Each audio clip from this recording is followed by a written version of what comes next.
بسم اللہ الرحمن الرحیم۔ قسط نمبر 810 دعوتی نصاب، تبلیغ کے لیے زندگی وقف، دین کا نفاذ۔ اعتراض نمبر 192، دعوتی کام اور اس کا اسلوب۔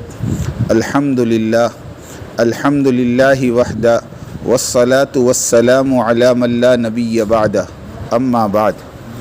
دعوت و تبلیغ کا نصاب عامہ۔ یہ بات اچھی طرح سمجھ لیں کہ دعوت و تبلیغ کا حکم اور اسے کس طرح انجام دیں، یہ سب قرآن اور حدیث اور سیرت سے منسوخ ہے، مگر اس کام کے لیے خروج کی میعاد اور مقدار اور مدت کی تعین منسوخ نہیں ہیں۔ یہ تو جس زمانے میں اور جن علاقوں میں کام کیا جائے گا وہاں کے احوال کے مناسب دعوتی کام کے ذمہ دار وقت اور مدت مقرر کر لیں گے۔ الیاس صاحب رحمۃ اللہ علیہ کے زمانے کے اعتبار سے یہ ترتیب مقرر کی گئی تھی کہ دن میں ایک بار فضائل کی تعلیم اور مشورہ ہو، گھر میں بھی تعلیم کا اہتمام کرے تاکہ گھر کی عورتوں کا بھی دعوتی ذہن بنے، تاکہ اس کام میں وہ بھی تمہاری معین اور مددگار بنے۔ ہفتے میں 2 گشتیں، ماہانہ سہروزہ، سالانہ چلہ، عمر میں 1 دفعہ 4 مہینے، اسی کی دعوت دی جاتی تھی اور اسی ترتیب پر لوگوں کو لایا جاتا تھا۔ بعد کے زمانے میں بھی دنیا بھر کے ملکوں میں یہی مرکز نظام الدین والی ترتیب چلتی رہی، سوائے مرکز رائے ون کے۔ وہاں پر ذمہ داروں نے کچھ باتیں اور ترتیب کار میں اضافہ کیا، یعنی 7 مہینے، 1 سال اور 1.5 سال کی جماعتیں بھی بنانے لگے۔ بہرحال جو بھی جس قدر وقت لگائے بشاشت سے لگائے، اخلاص اور للہیت کے ساتھ لگائے۔ لیکن موجودہ وقت میں ایک نئی بدعت اور استدراج کا آغاز ہوا، وہ یہ کہ جو آدمی سال نہ لگائے اسے عزت کی نگاہ سے نہیں دیکھا جا رہا ہے۔ یہ تبلیغ میں ایک نئی قسم کا استدراج ہے، غلو ہے، فتنہ ہے۔ ایسی کوئی بات بانی تبلیغ جماعت الیاس صاحب رحمۃ اللہ علیہ کی طرف سے یا مرکز نظام الدین کے چاروں امراء کے ادوار سے اور ان کے اقوال سے ہرگز ثابت نہیں۔ رائے ون مرکز کا گیٹ بڑا وسیع ہے، اس دروازے سے کسی بھی وقت میں مبلغ کی بھید میں تخریب کار داخل ہوتے چلے آ رہے ہیں اور اس طرح کی غیر ضروری باتیں اور طریقے رائج کرتے آ رہے ہیں جس کا دعوتی کام کی بتلائی ہوئی ترتیب سے دور کا بھی تعلق نہیں۔ مثلاً رائے ون مرکز سے 80 کی دہائی میں جو ترتیبیں چلی، 1 سال 1.5 سال کی جماعتیں، مذاکرے کی جماعتیں، نصرت کی جماعتیں، رائے ون مرکز پر اجتماع اور جوڑ میں آئے ہوئے ساتھیوں کو 3-5-3 کی ترتیب پر ڈالنے کا نظام وغیرہ وغیرہ۔ بیرون کے لیے وہی ساتھی جائے گا جو شادی شدہ ہو، 40 سال کی عمر ہو، نیز بے شمار چیزیں۔ اس طرح کے ہر تھوڑے دنوں کے بعد کوئی نہ کوئی نئی بات تبلیغی کام کی ترتیب میں جنم لیتی تھی۔ دنیا کے کسی دوسرے ملک والے ایسے ہرگز نہیں ہیں۔ ان کی وجہ صرف یہ رہی کہ رائے ون والے اصل مرکز نظام الدین کے تابع ہو کر اور ان سے پوچھ کر چلنے کے شروع سے عادی نہیں رہے۔ دوسرے ممالک کے تبلیغیوں کے بارے میں یہ بات مشہور ہے کہ انہیں اپنے مرکز میں اگر ایک کیل بھی ٹھوکنے کی حاجت پڑ جاتی تو وہ مرکز نظام الدین سے پوچھتے اور پھر کیل ٹھوکتے، یعنی ہر چھوٹی بڑی بات میں مرکز نظام الدین سے رجوع کرنے کا مزاج، اور واقعتاً یہی ترکیز ہے۔ اسی ترتیب پر چلنے والا حقیقتاً مرکز نظام الدین کو اپنا مرکز ماننے والا اور وہاں کے امیر کو اپنا امیر ماننے والا ہے۔ دل کی گہرائی سے مرکز کی مرکزیت کو، امیر عالم کی امارت کو قبول کرنا ہی اصل ترکیز ہے، اور یہ بات داعیوں کی تربیت پر منحصر ہے۔ جو شخص اور جو ملک اور جو علاقے آزادانہ تبلیغ کے عادی ہوتے ہیں انہیں کسی کو بڑا ماننا اور ان کی مان کر چلنا ایسا ہی دشوار اور مشکل ہوتا ہے جس طرح ایک قبر پرست سے کہیں کہ تم سب پیروں سے مانگنا چھوڑ دو اور ایک اللہ سے مانگو۔ لیکن شرک میں مبتلا اس آدمی کے لیے یہ عمل نہایت مشکل ہی نہیں بلکہ ناممکن ہے۔ خودبینی کا وبال۔ حجۃ الوداع سے واپسی پر حضرت اسامہ ابن زید رضی اللہ تعالیٰ عنہ حضور صلی اللہ علیہ وسلم کے ہم رکاب تھے۔ کہیں غائب ہو گئے۔ حضور اکرم صلی اللہ علیہ وسلم نے فرمایا جب تک اسامہ نہیں آ جاتا قافلہ یہیں رکا رہے گا۔ بحرین کے سردار بھی اس قافلے میں تھے، انہیں ناگوار گزرا اور یہ الفاظ ان سرداروں کی زبان سے نکلے، کیا ہم اسامہ کا انتظار کرتے رہیں گے جو ایک کالا اور نکٹا شخص ہے؟ فائدہ، اسامہ آئے، قافلہ چلا، لیکن حضور اکرم صلی اللہ علیہ وسلم کی وفات کے بعد اس ہتک آمیز جملے کی پاداش میں سرداران قریش مرتد ہو گئے۔ رائے مرکز کے بزرگوں کا مجمع میں یہ فرمانا کہ اس کا سال نہیں لگا اور اس کا سال نہیں لگا، اس طرح کی باتیں تکبر اور غرور کی وجہ سے کہی جاتی ہیں، جن کی پاداش میں 70-80 برس سے لہلہاتا مرکز رائے ویران اور غیر آباد اور متنازع جگہ بن کر رہ گیا۔ یہ نحوست ہے اور عقاب ہے۔ مرکز نظام الدین اور اس کے امیر سے ناطہ توڑنے کی اور تبلیغی اجتماعیت کو ملیا میٹ کرنے کی۔ حق بات تو یہ ہے کہ سال کا لگانا یہ کوئی تبلیغی سرٹیفکیٹ یا ڈگری یا تمغہ نہیں ہے، یہ وردی کاری کا مشغلہ فوجیوں، جرنلوں، کرنلوں کی حد تک تو درست ہے، لیکن دعوت والے کام کے لیے سم قاتل ہے، زہر ہے۔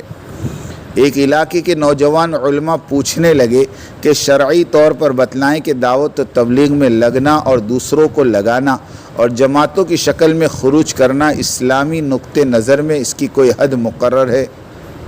ہم نے عرض کیا کہ یہی سوال 2007 کے حج میں مدینہ منورہ میں دوران بیان چند مدینہ یونیورسٹی کے طلباء نے کیا تھا، تو ہم نے کہا کہ دیکھو دینی کام دو طرح کے ہیں۔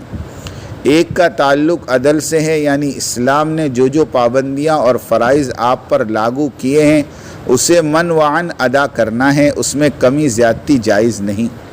دوسرا وہ کام ہے جو آپ پر فرض نہیں کیا گیا، آپ اس کے مکلف بھی نہیں ہیں، مثلا دعوت و تبلیغ اور تعلیم و تزکیہ، اس کے لیے تو انبیاء علیہم السلام بھیجے جاتے تھے۔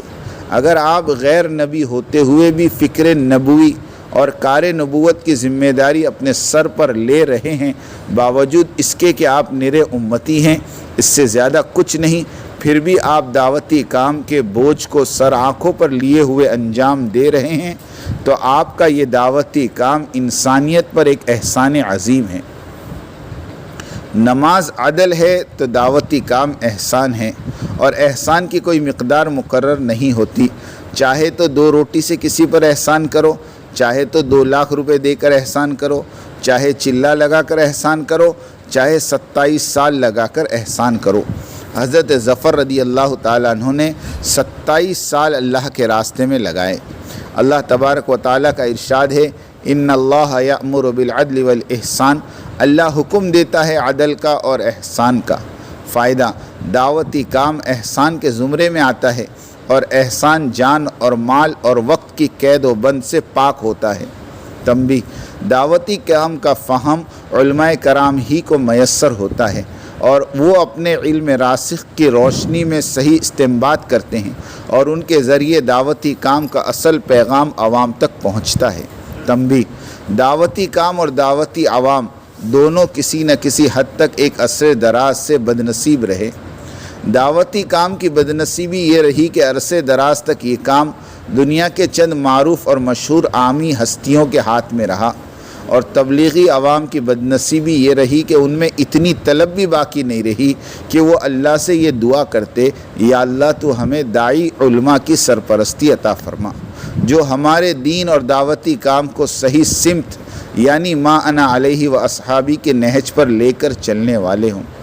فائدہ، بنی اسرائیل سچی طلب سے رہبر مانگتے تھے تو اللہ تعالیٰ اپنے فضل سے انہیں نبی عطا فرما دیتے تھے، اور ہماری بدنصیبی یہ ہے کہ نبیوں والی دعوتی کام کرنے کے لیے ملک بھر میں ڈھنگ کی شورا بھی نصیب نہیں جو امیر عالم کی منشا کو سمجھ کر ان کے تابع ہو کر کام کر سکے۔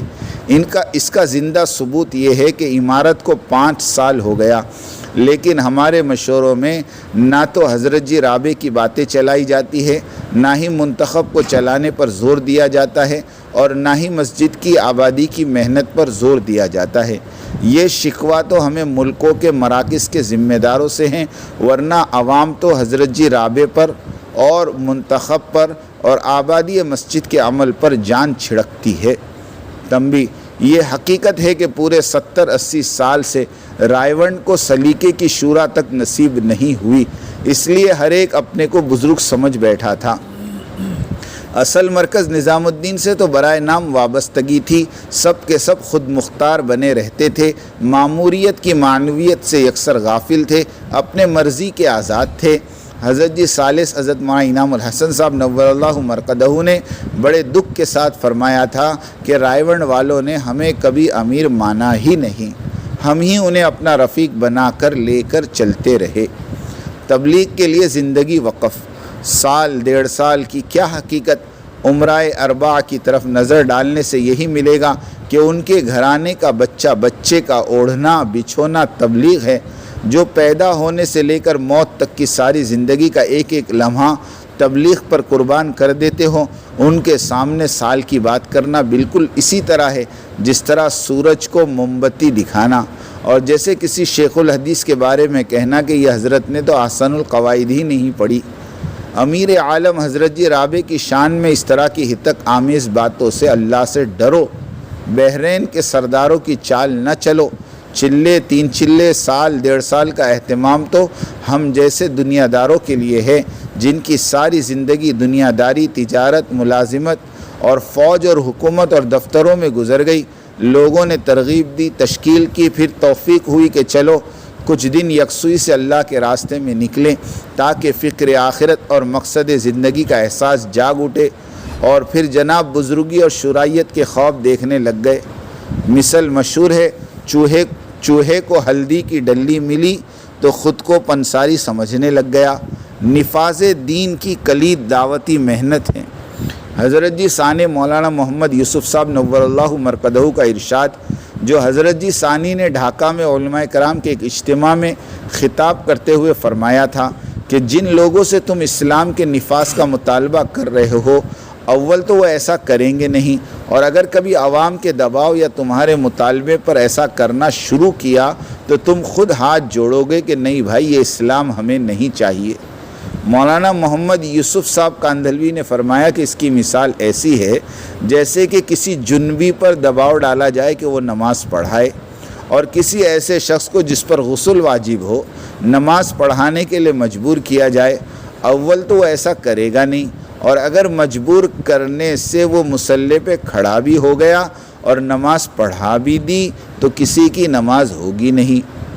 فائدہ، نفاذ شریعت کا عمل ایک تعمیر مکان کی مانند ہے، پہلے فاؤنڈیشن مضبوط ہو، پھر دیواریں کھڑی کی جائیں، پھر چھت، اسی طرح پہلے ایمان اور یقین درست کیا جائے کہ جو کچھ اس دنیا کے کارخانے میں شب و روز ہو رہا ہے وہ سب ایک اکیلے اللہ کے کرنے سے ہو رہا ہے، اس سب کے پیچھے اسی رب کا حکم اور ارادہ کار فرما ہے۔ دنیا بھر کی طاقتیں ذرے سے لے کر ایٹم بم تک سب اس اکیلے اللہ کے مقابلے میں سڑے گلے ٹماٹر، پیاز، لہسن اور گاجر مولی کی طرح ہے۔ یہ نہ نفع دینے پر قادر ہے نہ نقصان پر۔ دنیا والوں نے سالہ سال تک تجربہ کر کے دیکھ لیا، ہوتا وہی ہے جو اللہ کا ارادہ ہو۔ رسول اللہ صلی اللہ علیہ وسلم والے دین اور اسلام میں اتنی طاقت اور حفاظت ہے کہ اگر ہم اسے اپنی زندگی پر نافذ کر لے تو ہماری کامیابی اور ترقی کو کوئی روک نہیں سکتا۔ اگر دین قوموں، علاقوں اور ملکوں میں زندہ ہو گیا تو سب کی سرخروئی اور کامرانی اور کامیابی یقینی ہے، اس میں ذرہ برابر شک کی گنجائش نہیں۔ یہ یقین مکان کے فاؤنڈیشن کے مانند ہے۔ اب ایسے مضبوط فاؤنڈیشن پر دیواریں بناؤ، چھت ڈالو، کمرے بناؤ، سب محفوظ رہے گا۔ کمزور فاؤنڈیشن پر کوئی بھی عمارت قائم نہیں رہ سکتی۔ حضور اکرم صلی اللہ علیہ وسلم نے 13 سال تک حضرات صحابہ سے اسی یقین کی دعوت دلوائی تھی۔ یقین مضبوط ہو گیا تو دین کا نفاذ شروع ہو گیا اور دین زندگیوں میں آنا شروع ہو گیا۔ شراب گلیوں کے نالوں میں پانی کی طرح بہتی تھی، عورتیں چادروں میں چھپ گئی تھی، سود خوروں نے لوگوں کے پیسے منتیں کر کر کے واپس لوٹائے۔ اسلام تو 23 سال پہلے دنیا میں آ چکا تھا، مگر اعلان فتح مکہ کے دن ہوا۔ جاء الحق وزحق الباطل، حق آ گیا اور باطل چلا گیا۔ فتح مکہ کے دن ہزاروں فاتحین مکہ کی زندگی سر سے لے کر پاؤں تک 100% دین سے لبریز تھی، تب فرمایا کہ حق آ گیا، اب باطل کے لیے کوئی جگہ نہیں۔ لیکن افسوس صد افسوس، دین ہماری کتابوں میں، لائبریریوں میں، تقریروں میں مقالوں کی حد تک ہی موجود اور محفوظ ہو کر رہ گیا۔ کوئی جست خاکی اس دین کو اپنے قالب میں یعنی اپنے اندر اتارنے کو تیار نہیں، پھر کیسے ہم نفاذ شریعت کی آواز لگا سکتے ہیں؟ اور یہ آواز کیوں کر پر اثر ثابت ہو سکتی ہے؟ دعوتی محنت کی داغ بیل اسی لیے ڈالی گئی تھی کہ مسلمان اس راستے میں قربانیوں کے ساتھ چل کر اللہ کی طرف انسانیت کو بلاتا رہے اور اپنے ایمان اور یقین کو اس قدر مضبوط کر لے کہ وہ اللہ کے دین کے خاطر اپنی جان، اپنے سامان کو بے قیمت جان کر دینی تقاضوں پر بے دریغ لٹاتا رہے۔ آج ہر آدمی دنیا کی ترقی کا خواہاں ہے، دین اور اسلام والے اعمال اور دینی معاشرے کو اپنی ترقی میں رکاوٹ سمجھتا ہے۔ اس لیے دین کی دعوت اور دینی تعلیم کے ادارے اس وقت سازشوں کے حصار میں ہیں، اور سب سے زیادہ محنت اس بات پر ہو رہی ہے کہ تبلیغ اور تعلیم دونوں اپنی موجودہ فکروں اور محنتوں سے محروم ہو جائے۔ اس لیے بہانے سے مرکز نظام الدین کے ساتھ ناروا سلوک کیا جاتا ہے تاکہ پوری طرح سے دعوتی کام نہ ہو۔ دارالعلوم کا بھی ایسا ہی حال ہے، لیکن وَمَكَرُوا وَمَكَرَ اللَّهُ وَاللَّهُ خَيْرُ الْمَاكِرِينَ کی روح سے اللہ تعالیٰ نے ایسا کرم فرمایا کہ مسجد کی آبادی کے نام پر ایسی محنت وجود میں آ گئی کہ اب بڑے مراکز، بڑے اجتماع، بڑے مجموعے کی ضرورت باقی ہی نہیں رہی۔ لوگ پوچھتے ہیں کہ ہمارے شہر کے مرکز میں لوگ دعوتی کام کم اور سیاست زیادہ کرتے ہیں، ہم کیا کریں؟ ہم انہیں کہتے ہیں کہ اپنے محلے کی مسجد کو اتنی آباد کر دو کہ دنیا کے ہر ملک کے تقاضے تمہاری مسجد سے پورے ہونے لگ جائیں۔ شہر کے مرکز کے مشورے میں اور شب جمعہ میں جا کر تقاضے لو اور اپنے مسجد سے تقاضے پورے کرو۔ تربیت تو 3 کاموں میں ہے، عمومی گشتوں میں، عمومی دسترخوان میں اور عوام میں بستر لگے، باقی سب نفس پرستی ہے۔ شورا امیر کے تقرر کے لیے ہوتی ہے، نہ کہ امیر کا متبادل۔ اعتراض نمبر 192، عالمی شورا میں بھی تو ایک فیصل ہوتا ہے، اسے آپ امیر کیوں نہیں مانتے؟ جواب، یہ فیصل تو صرف ایک مدت کی حد تک ہوتا ہے، مدت ختم فیصل بھی ختم۔ فائدہ، حدیث شریف میں جہاں بھی امیر کہا گیا اس سے مراد دائمی امیر، ایسا امیر جس کے سر پر 24 گھنٹے امور سوار ہو۔ ہمارے حضرت مولانا محمد عمر صاحب پالنپوری رحمۃ اللہ علیہ فرمایا کرتے تھے کہ امیر بروزن فعیل ہے، جیسے جمیل وہ شخص ہوتا ہے جس کا حسن اور جمال 24 گھنٹے اس کے ساتھ لگا ہوا ہو۔ بناوٹی میک اپ سے تیار کردہ بدصورت کو جمیل نہیں کہا جاتا۔ اسی طرح سے امیر وہ ہے جس کے سر پر 24 گھنٹے دعوتی امور لگے رہے۔ وقتی سرپنچ اور چودھری اور جج صاحب کو امیر نہیں کہا جاتا۔ اس لیے شورا والا امیر بناوٹی میک اپ سے تیار کردہ بدصورت شخص کی طرح ہوتا ہے، عارضی ہوتا ہے، اصل جمیل کی طرح اصل امیر ہرگز نہیں ہو سکتا۔ ہاں البتہ چودھری ضرور ہو سکتا ہے، چودراہٹ جتانے کو۔ اسلامی نظام میں تحریف، یہ بات کہ مرکز میں امیر نہ ہو بلکہ شورا ہو، ہفتے اور مہینے شورا میں سے فیصل بنے، یہ طریقہ اسلامی اجتماعیت کے احکام کے سری خلاف ہے اور اعلانیہ شرعی مسائل میں تحریف ہے۔ خیر القرون میں اور اس کے بعد کے ادوار میں یہ بغیر امیر والی شورا کہیں بھی پائی نہیں گئی۔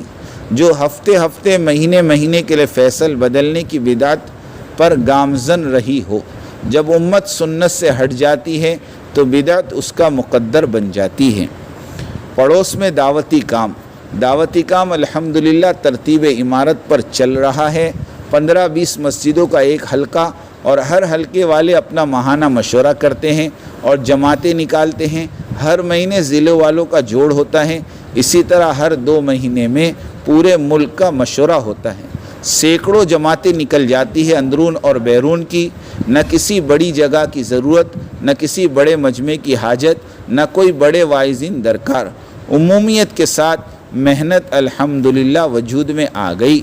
امیر عالم حضرت جی مولانا محمد سعد صاحب دامت و برکاتہم سے